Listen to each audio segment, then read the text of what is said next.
Just about 48 hours ago, right now, I was in a dental chair before an oral surgeon. I woke up Friday morning thinking that there was an ice pick in my jaw.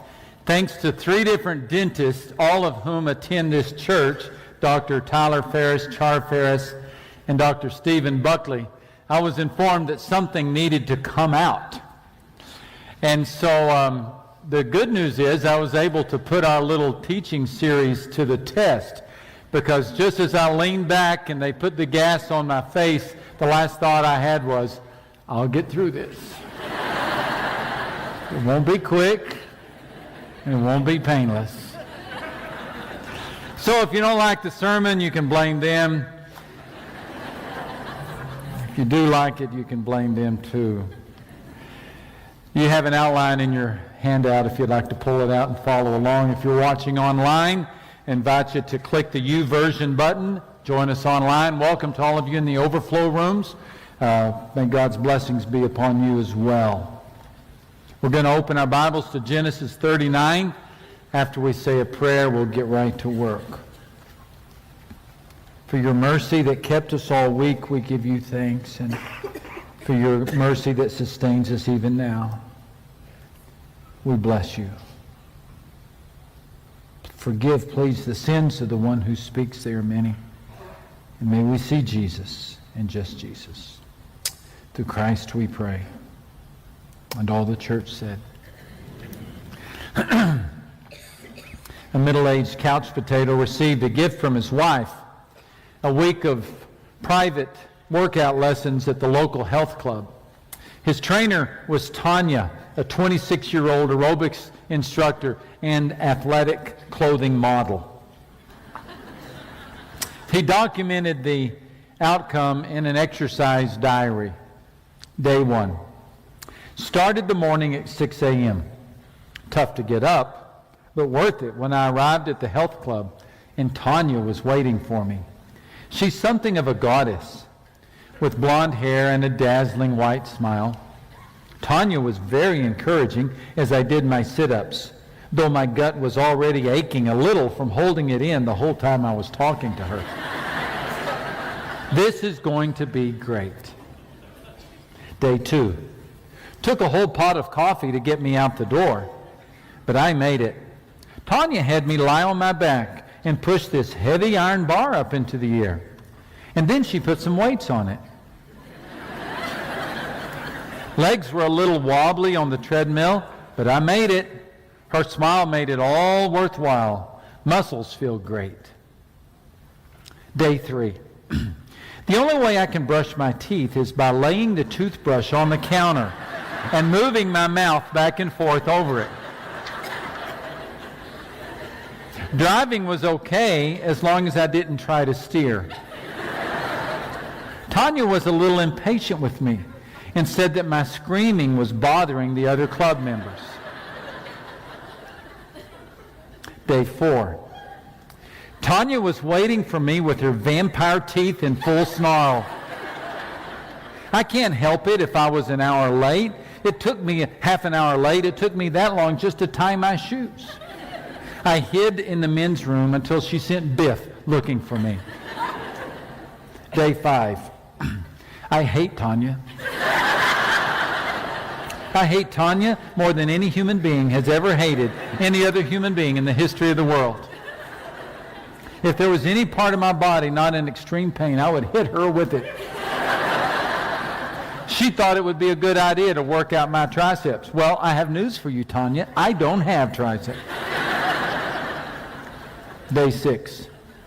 Got Tanya's message on my answering machine, wondering where I am. I lacked the strength to use the TV remote control, so I watched 11 straight hours of the Weather Channel. Day 7. Well, that's the week. I'm so glad it's over. Next year, maybe my wife will give me something a little more fun, like a root canal or a kidney stone. You've likely never met Tanya, but you have met the teacher who drilled you, or the band director who pushed you, or the coach who challenged you, or the sergeant who all but killed you. Where do they get these kind of ideas? Well, somewhere along the line, they learned this principle, and that is tough tests toughen people. Tough tests toughen people. Long before a coach planned a workout or a school teacher scheduled a rehearsal, God was already in the business of strengthening his people through tough tests. He certainly did with Joseph. If you're just picking up on this study of Joseph, Joseph was 17 years of age when this Hebrew boy was dumped over the edge of a cistern and then pulled out, not to be saved, but to be sold into slavery and then taken into Egypt. He worked his way up the house of a man by the name of Potiphar, only to catch the eye of Mrs. Potiphar, and about the age of 27, she put the move on him, and he did the scoot out the door, only to be caught by Mr. Potiphar. And Mr. Potiphar, Joseph's master, took him and put him into prison, a place where the king's prisoners were confined. And we wonder, since when does the high road lead off the cliff? All Joseph did was all he could. He did what was right. He did his best in Potiphar's house. Kept his nose clean, kept his bed made, got his chores done, and yet in spite of it all, he gets imprisoned with no hope of parole. Surely he was wondering, where in the world is God in this story? Maybe you're wondering that in yours. You know, you can do everything that's right, and life can turn out so wrong. Maybe you've made the right choices. You earned a degree, but now you can't find a job. Or you have a job, but the job is a dead-end cubicle. Or you took a stand for morality only to be dumped by a boyfriend or a girlfriend. Or you prayed for children, yet the womb is still empty. Or you raised a house full of kids, and now the house is empty. Life can feel like a prison. I'm thinking about a friend who, after a half-century of marriage, told me not long ago about his wife and how she has begun to lose her memory, and how earlier that week he had to go take her car keys from her. Half a century of marriage. He has to stay right close to her lest she fall. They had these hopes of growing old together, and well, they still will. It's just that only one of them will know what day of the week it is. How do we explain these occurrences in life? Carefully. Carefully. None of us know everything God is doing. None of us understand the full counsel or the full throttle of God's plan. Only God understands what he's doing. But we do know enough about God's character to know that his actions are never capricious, never callous, and they're never spontaneous. They have a purpose. Interestingly, that purpose, it seems more often than not, is explained in that four-letter word, test. This is some form of test. And this time in prison for Joseph was exactly that. If you like to fill in the blanks, here's the first line. God gave the test. Now, how can we be so sure that this time in which Joseph was in prison, how can we be so sure it was a test? Well, because the Bible tells us so. It's curious. It's a reference in the book of Psalms to Joseph. Psalm 105. You may have never seen this. Psalm 105, verses 18 and 19. There in prison, they bruised Joseph's feet with fetters, and they placed his neck in an iron collar until the time came to fulfill his word. Look, the Lord what? Tested Joseph's character. There it is in black and white. So we know, without a doubt, this time in prison was a time to test, train, mature, develop, strengthen the character of Joseph. Joseph ended up in prison not because of Potiphar, but because of God. Part of the training of Joseph, part of the blueprint for Joseph's life, included a difficult stint in an Egyptian prison, a time in which God would test Joseph's character.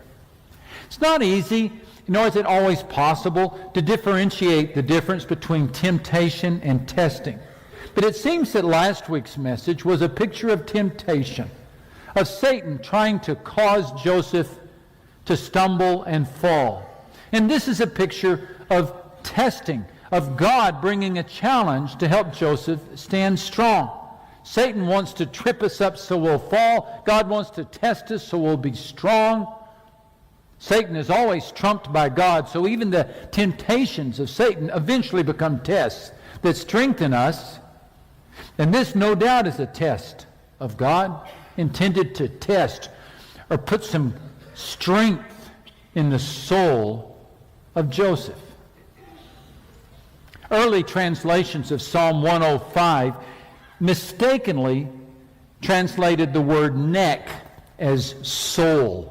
And in some very, very ancient translations, none that you and I would purchase, but only that the scholars could find, this translation appears. They placed his soul in an iron collar. Later, when Jerome created the Latin translation of the Old Testament, he mistakenly inverted the subject and object of that very sentence, and he wrote, "Iron entered his soul." To this day, there are some old translations that have in the margin, you know those little tiny words in the margin next to a little tiny letter? There are some of those old translations that have the phrase, "His soul came into iron." The translation is poor and long since been corrected, but the message is real, and that is, in the prison, God was depositing some iron in the soul of Joseph. This was a test. And when God gave the test, look what happened. Joseph passed it. Joseph passed the test. And the keeper of the prison committed to Joseph's hand all the prisoners who were in the prison. And whatever they did there, it was his doing. This was a test. Remember, God was looking for a man of high character to whom he could entrust the entire population of a soon-to-be famine-struck world. Now, where do you develop a character like that? Well, you might begin in Potiphar's household, in which for 10 years he oversaw the estate, of Potiphar. And then you might continue that training in an Egyptian prison. Because it's one thing to oversee the willing servants of Potiphar, something else entirely to oversee the unruly prisoners of an Egyptian prison. Now, at this point, when the prison warden came to Joseph, he could have just crossed his arms and he said, "All right, you want me to head up this crew? You can forget it. I headed up the crew over there in Potiphar's house, and look what it got me. Prison stint. I'm just going to sit here and be quiet." But that's not what Joseph did. He didn't complain. He didn't criticize. He stayed positive. When he was given a task, he took it. You might say he passed the test. If you read the text, you know that two of the people in that prison came from the king's court, a butler and a baker. One morning, Joseph noticed that both men were sad. Again, Joseph could have dismissed their expressions.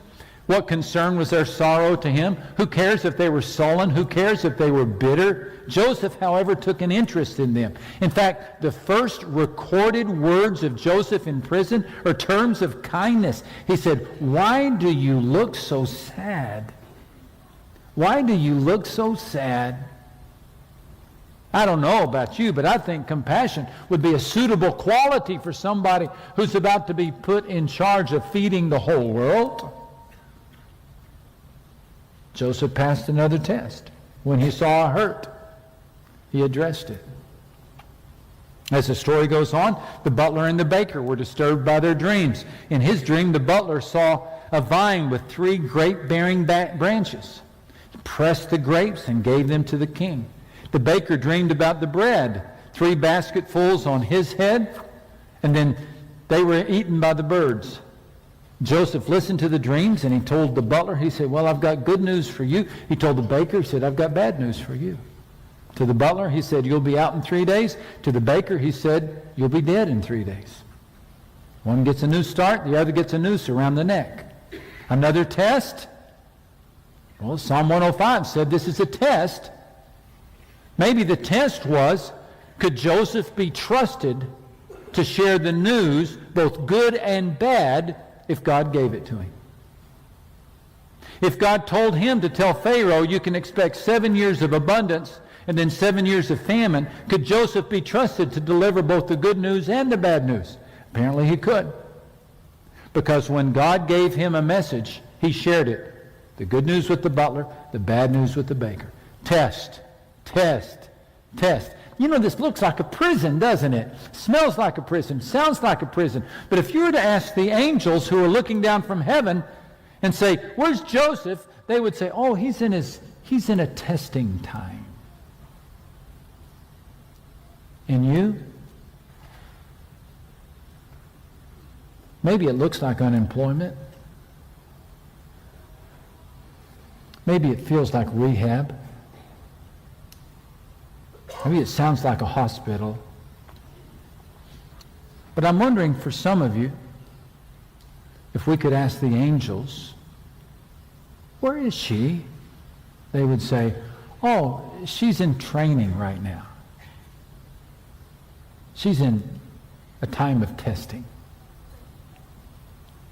Perhaps you have seen waiters or waitresses. Maybe you've even worn a little name tag that has your name, but then beneath it, it says, in training.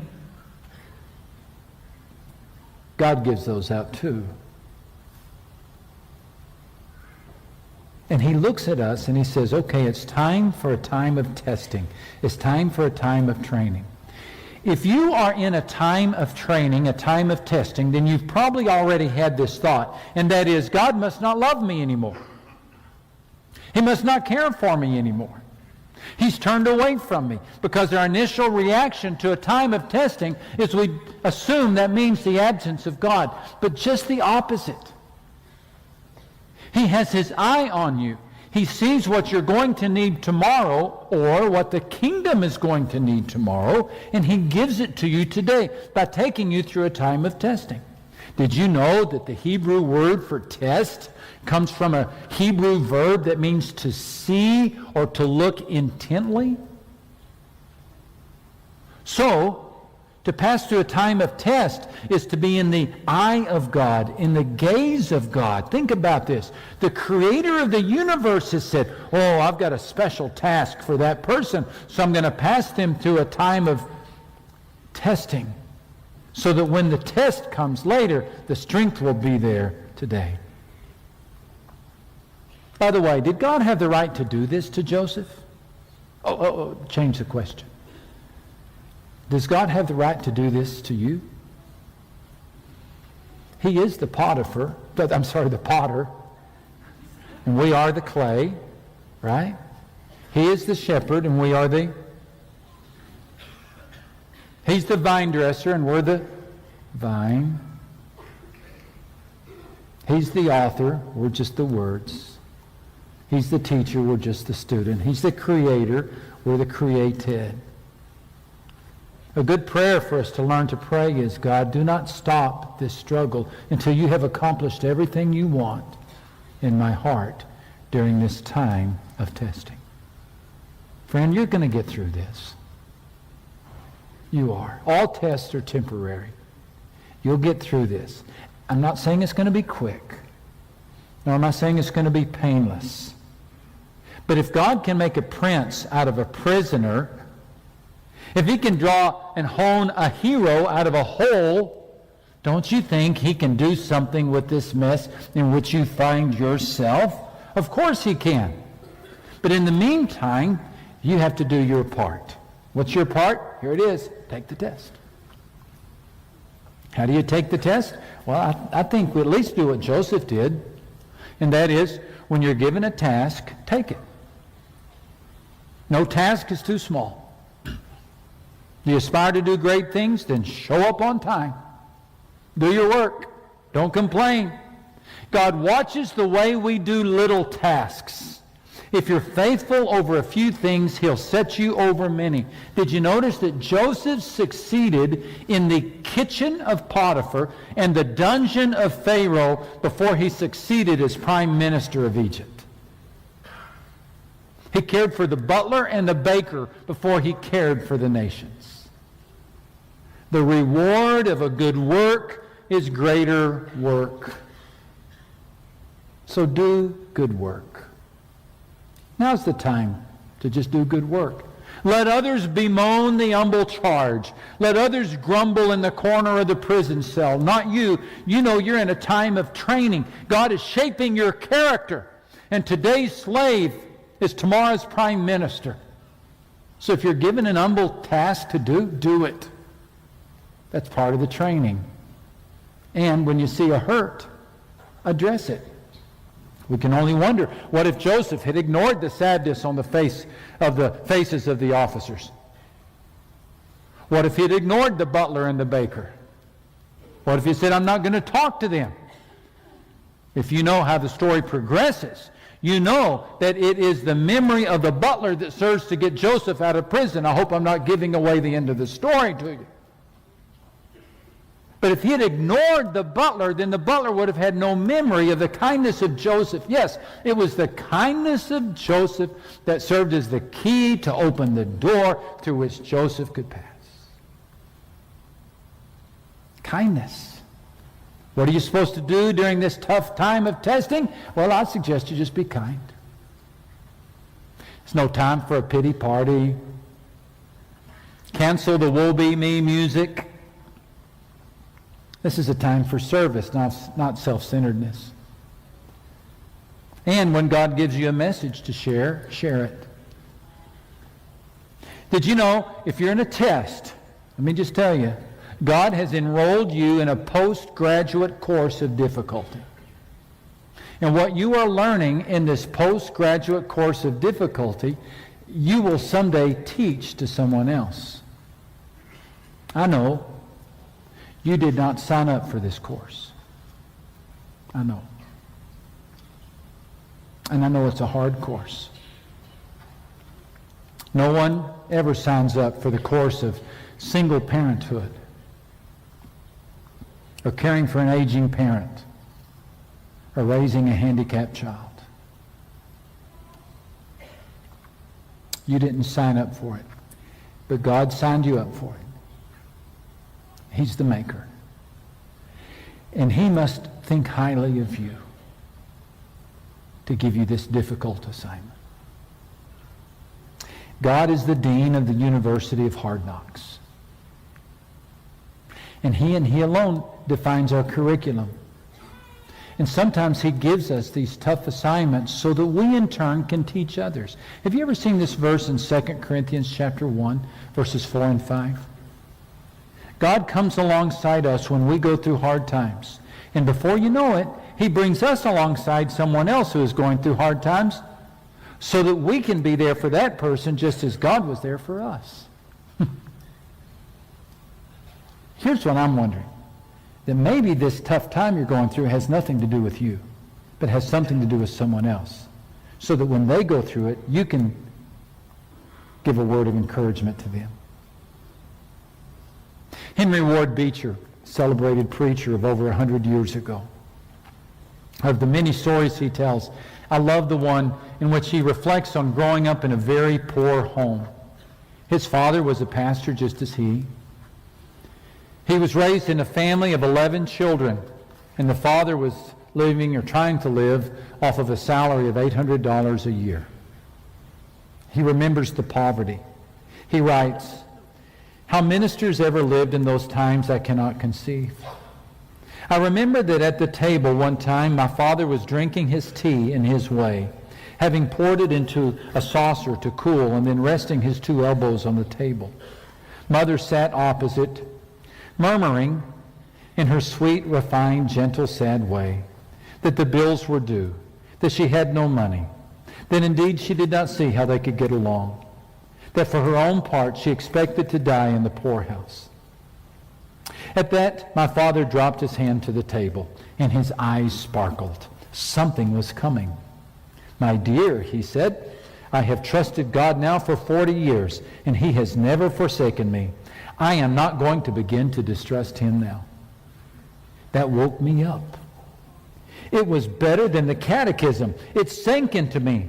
And during my earlier life, when I went through similar perils of sickness and poverty and all forms of limitation and trouble, I never lost sight of that single scene.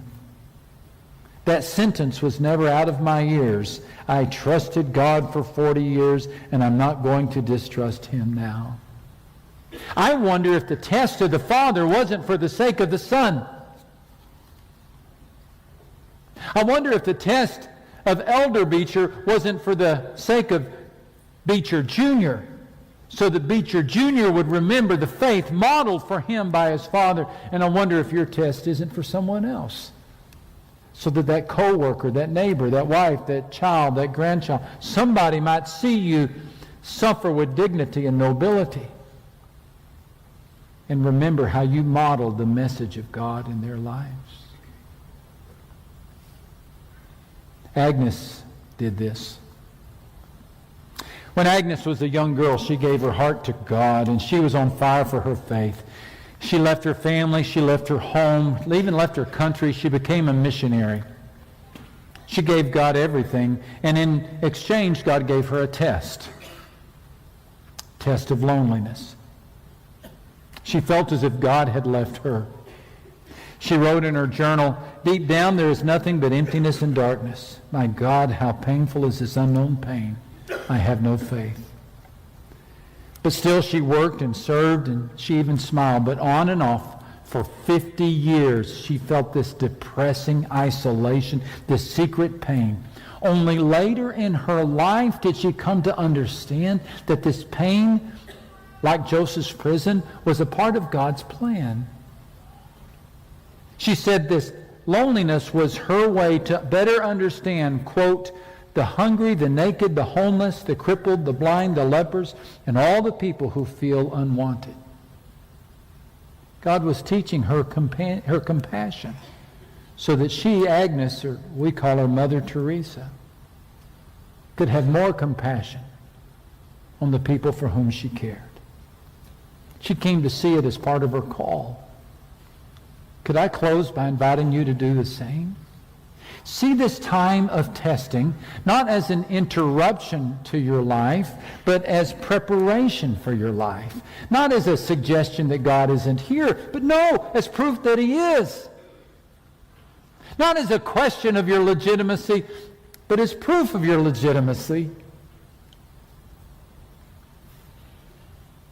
God does promise to use this mess for something good.